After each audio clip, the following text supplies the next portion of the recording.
Welcome back, everyone, to the Wisdom of the Christian Mystics series. Today we're immersing ourselves in the world of the truly remarkable Hildegard of Bingen. Just an incredible figure from the 12th century abbess, visionary, theologian, composer, even involved in natural science, a genuine polymath. And before we really get started, if you find these explorations valuable, please do consider liking and subscribing to the channel. Maybe click that notification bell, too. It helps us bring more of this content to you. It really does. And Hildegard, well, what a fascinating figure to explore. She left such a rich body of work, didn't she? All stemming from these really profound spiritual experiences. Absolutely. So what sources are we drawing on today? We have quite a collection. We'll be looking at excerpts from her major visionary work, Scivias, and also her more practical texts like Causes and Cures and Physica. Then there's the Book of Life's Merits for her ethical thought, and importantly, her letters, which give us a real insight into her life and influence. Okay, great. So our goal here is to really unpack Hildegard's core insights, her views on creation, humanity, the divine, the spiritual journey. We want to give you a clear path into her unique perspective. Let's start with how she saw herself, her own authority. It's quite distinctive. It really is. It's quite intriguing. She often referred to herself as, a mere woman, even uneducated. Seems like she's downplaying any formal learning. Right, like she's deliberately setting aside worldly credentials. Exactly. But then in the very next breath, she'll assert that her knowledge, her visions, come directly from God. Divine illumination, she calls it, completely untouched by the doctrine of fleshly teachers. So it's this fascinating tension, isn't it? This deep humility on one side, but also this claim to a direct, unmediated connection to the divine.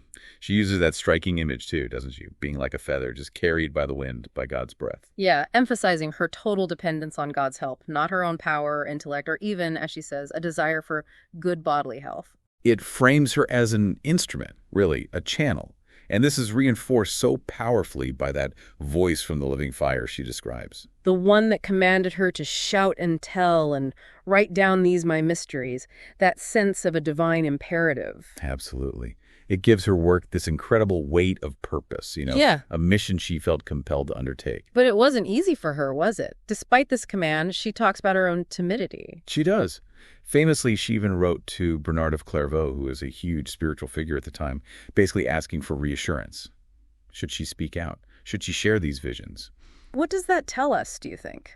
About her or about the times? Well, it certainly highlights the challenges for a woman claiming that kind of direct spiritual authority back then.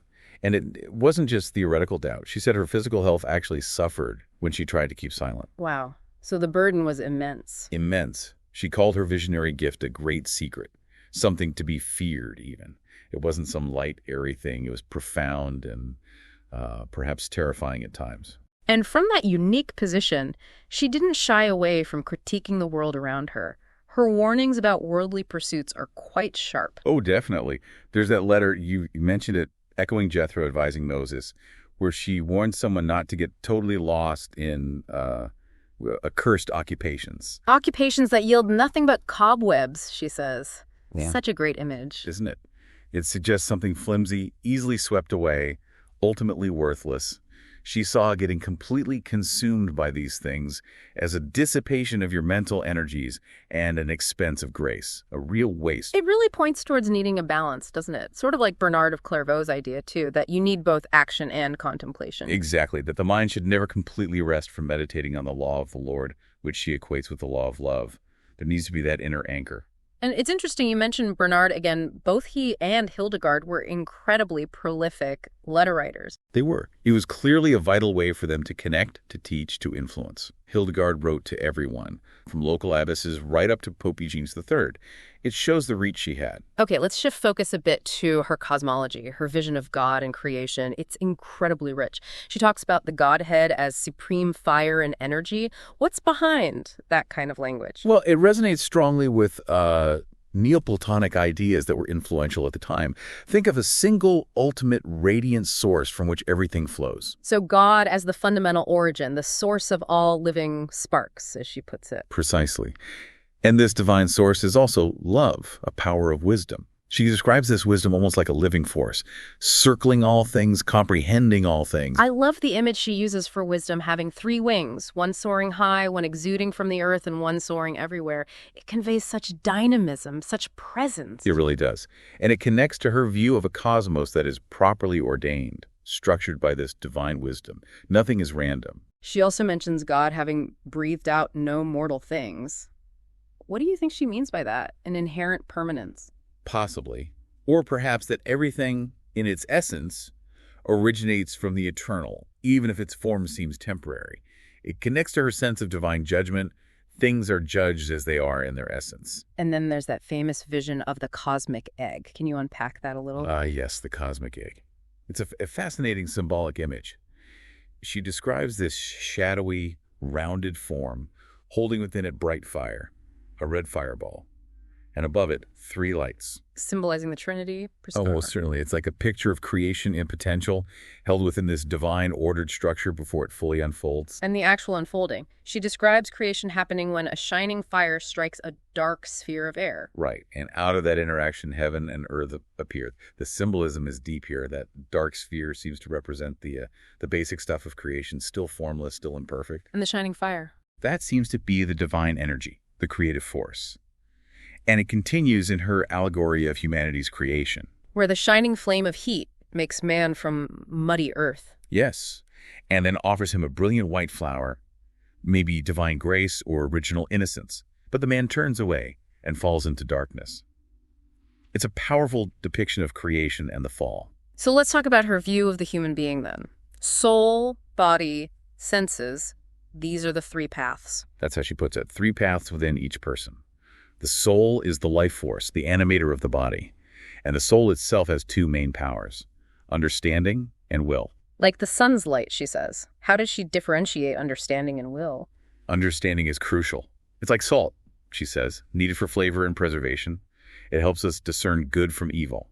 It's also like the shoulders, giving strength and support. And the will? The will resides in the heart, the firm support, and it's what directs every action. So understanding discerns, will directs. It's quite a clear psychological model, in a way, and she saw these capacities developing over a lifetime. Yes, she traces a kind of natural progression. Simplicity in childhood, growing strength in youth, then wisdom in maturity, followed by gentler strengths in old age. It feels quite grounded in observation. Okay, so connecting back to that creation story and the fall, the dark sphere of air is the imperfection, the potential. Yes, the basic material of creation, still in the darkness of imperfection. And the light-filled man who emerges later, striking that darkness. That's interpreted as Christ, the Word incarnate. And significantly, this figure is rejected, suffers, but ultimately overcomes the devil. That's central to her idea of redemption. Absolutely. Redemption is the overcoming of that darkness, that fall. She even compares it directly to the Israelites being freed from Egypt, a classic typology of salvation. And the church, the community of the redeemed, she calls the new bride of the Lamb. Yes, adorned with virtues, ready for the ongoing spiritual fight against the venomous serpent, the devil. The battle continues. Her vision of the Trinity itself is also incredibly vivid, not just abstract doctrine. Not at all. She describes seeing this extremely bright light, that's the Father. Then, within it, a figure like a man, the color of sapphire, but burning in red fire, the Son. And the red fire itself, beautiful and delightful, is the Holy Spirit. All distinct, yet perfectly unified. Exactly. For her, the Trinity wasn't just a concept. It was the living sense of God's mystery, the very source of all spiritual power, all streams of spiritual force. And this Trinitarian God acts out of love, sending the Son, offering new salvation. And significantly, she uses the image of a loving maternal embrace. That nurturing, almost motherly aspect of God is very characteristic of Hildegard. Let's touch on virtues and vices, which she explores in the Book of Life's Merits. Right. She uses this figure of the man to embody the virtues. And for her, the absolute queen, the foundation, is humility. Humility empowers the other virtues, she says. Yes, it's the root. And its opposite temptation, the main trick of the devil, is worldly honor, pride. That's the big danger. Love and humility seem paired, then, as fundamental. Very much so. They give birth to the others. She has this beautiful image of love having wings that actually lifted Adam up after his fall, specifically through holy humility. They work together for redemption.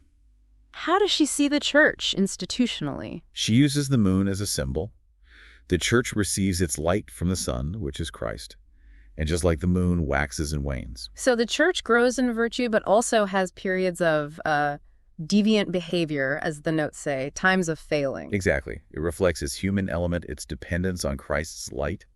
She also uses metaphors for different groups within the church. Like monastic orders are corn, priests are fruit, the laity are flesh. Yes, providing different kinds of spiritual sustenance. And interestingly, within the laity, she includes those who follow chastity. And she really stresses something important regarding children entering religious life. What's that? Consent.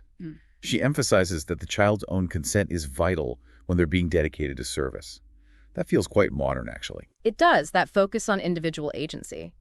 Now, Hildegard was very open about her own spiritual struggles, too, wasn't she? Oh, yes. She writes about battling internally against things like anger, hatred, and pride.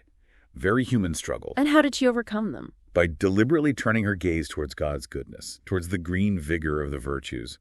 That concept of viriditas, or greenness, is key for her. It represents divine vitality and growth. She also describes spiritual attacks like arrows and raging waters, intense imagery. Very intense. But she feels protected, guided by a stronger, wiser craftsman God, of course. It conveys the reality of spiritual warfare, but also the assurance of divine help. So she advises people to seek the narrow ways. What does that mean practically? It means choosing the path of virtue, discipline, and focus on God to escape the evil companions and the miserable captivity of worldly distractions, what she calls wretched Babylon. Babylon as a symbol of spiritual exile or entrapment. Precisely. And to navigate this, the fear of the Lord is crucial. But for Hildegard, it's not just terror. She pictures it as a figure covered with eyes. Eyes? Why eyes? Representing discernment, watchfulness, vigilance. It's about being aware, paying attention, to stay on the right path. And looking ahead, she even had visions about the end times, didn't she? Yes, quite dramatic ones. She saw the main winds becoming fully agitated, breaking everything apart like a body does when the soul leaves. A kind of cosmic dissolution before the final judgment. And that judgment. For her, it's fundamentally just, but she frames it starkly.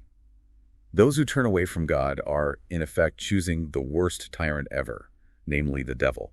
It's about the consequences of our ultimate choices. Throughout all of this cosmology, anthropology, spirituality, two themes seem central: wisdom and love. Absolutely inseparable in her thought. Wisdom is like the very eye of God, overseeing everything, woven into the fabric of creation. And divine love isn't just an abstract force. It becomes visible, tangible in Christ, appearing in human form to redeem us. Yes, a beautiful, marvelous love made manifest.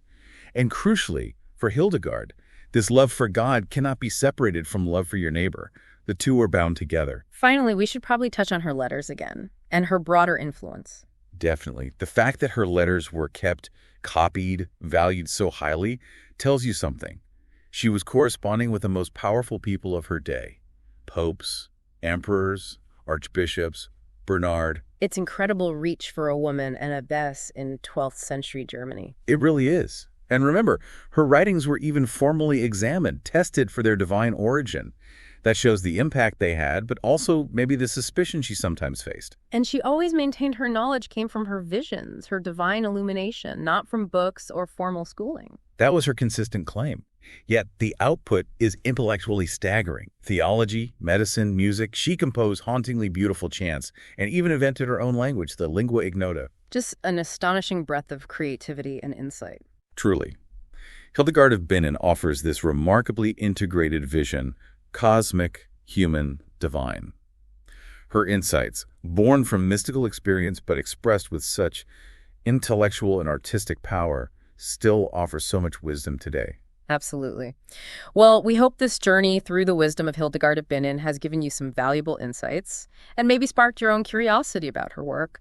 Her unique blend of the visionary, the theological, the practical.